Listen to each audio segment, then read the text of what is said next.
Thank you. Senator Hassan. Thanks, Mr. Chair, and to you and Senator Cassidy for this hearing. Mr. Jorgensen, this year, Novo Nordisk abruptly discontinued the drug Levemir. And I know Senator Collins raised this with you, but I want to follow up on it a bit. Levemir is a critical insulin product and one of the few long-acting insulins approved for use during pregnancy.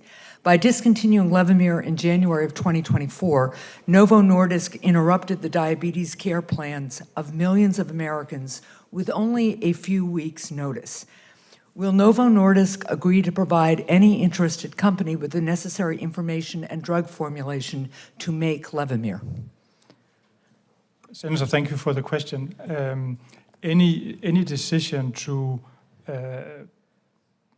take a product off the market is a very, very difficult decision. And I have to explain why we had to do that. We last year reduced the price for Levemir. We dropped the price, yet to find that PBMs dropped access to Levemir. So much less patients have access to it. I understand that, but my question is, now that you're not making it and there are still patients who need it, will you provide necessary information and drug formulation to other pharmaceutical companies that decide they want to make it? We have given a year's notice, more than the weeks you mentioned. Sir, my question is a direct one. Please answer it or tell me you're not going to. We have collaborated and followed up with all those that were brought forward as potential manufacturers, but we have not found anyone interested in manufacturing it. And if there is a company interested in manufacturing it, or the government wants to manufacture it, we'll be happy to collaborate. The reality is that the market is disappearing for Levemir because of how it's contracted. And I don't make a decision like that, an easy decision. I understand, but and have you worked actively to find a manufacturer to take on Levemir? It sounds like you've had some conversations, but are you continuing the outreach? Because there are some patients who really need this medication. Yes. The companies we know of have not shown interest. All the companies that has been mentioned as potential partners on this, we have discussed with, and none have come forward as being interested. So I will follow up with you in writing to ask for specific steps that you will continue to take over the next, let's say, 3 months to find a manufacturer for this drug. I'd like to move on if I can, because in response to a question from Senator Lujan about your pricing of Ozempic and Wegovy, you said if you drop the price of these obesity drugs, PBMs would take them off their formularies. But here's what the PBMs say. Cigna Express Scripts, the question they were asked is, if Novo Nordisk lowered the list price for Ozempic and Wegovy tomorrow and the net cost stayed the same or went down, would your PBM limit access? Here's what Cigna Express Scripts said. No, if Novo Nordisk lowered their list price for Ozempic and Wegovy tomorrow to a price that was the same or lower than current net cost, that change by itself would not result in less favorable formulary placement. To support this claim, the company provided an example. It did not disfavor a competing weight loss product, Eli Lilly's Zepbound, even as it launched at a list price 20% lower than Wegovy. Here's what United Health Group Optum RX said.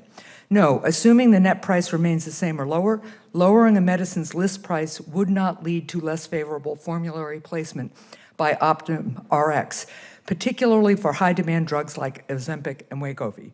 To be clear, lower list prices and lower net prices support formulary placement and access.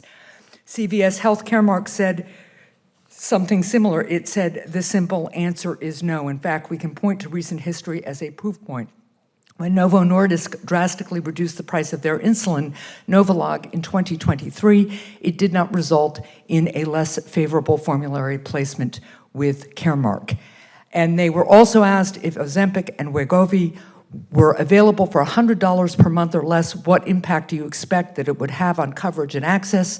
Cigna Express says if Novo Nordisk lowered the price For plan sponsors to $100 or less per patient per month, we would expect the vast majority of our clients to expand coverage and access to these products for diabetes and weight loss, assuming clinical evidence continues to support efficacy and safety. CVS said lower list prices would open up access for obesity treatment in particular. United Health Group OptumRx said given the significant price differential for these products across borders, a decision by Novo Nordisk to align U.S. pricing more closely with those in other countries would meaningfully increase access for U.S. patients. So with that in mind, would you please commit to lowering the list price of these drugs? So, Senator, allow me to share a few points before I answer your question. Yes. Is that okay? Mm-hmm. So, the experience we have is one of losing access when we lower price. I know you can always find specific plans that did include insulin with a lower price, but the broad, totality is that less patients have access to our medicines when we have lowered the price. I understand that perhaps the PBMs have changed their mind, and I'll be happy to collaborate with them on this, because anything that helps patients to get access and affordability, we are supportive of. And the rebates that were shown before, we hand those out. They're not in our books. So if we can go to a delinking model or any model where we do business based on net price, and I'll be more than happy for that. But it's not how history has told. Well, but you've now got these companies publicly committing to continuing access and increasing access if the list prices are lowered. So I would strongly recommend that with these companies on the record, they represent a huge amount of the covered patient population in the United States, that you consider strongly lowering the list price. And lastly, I just want to note that one way of reducing drug prices is encouraging the entry of generic and biosimilar medications, which can provide lower cost options for patients. So I will follow up with you to, I hope, get a commitment that Novo Nordisk will not stand in the way of other companies coming up with lower cost versions of these drugs that are current, if the companies currently have them in development. Thank you, Mr. Chair.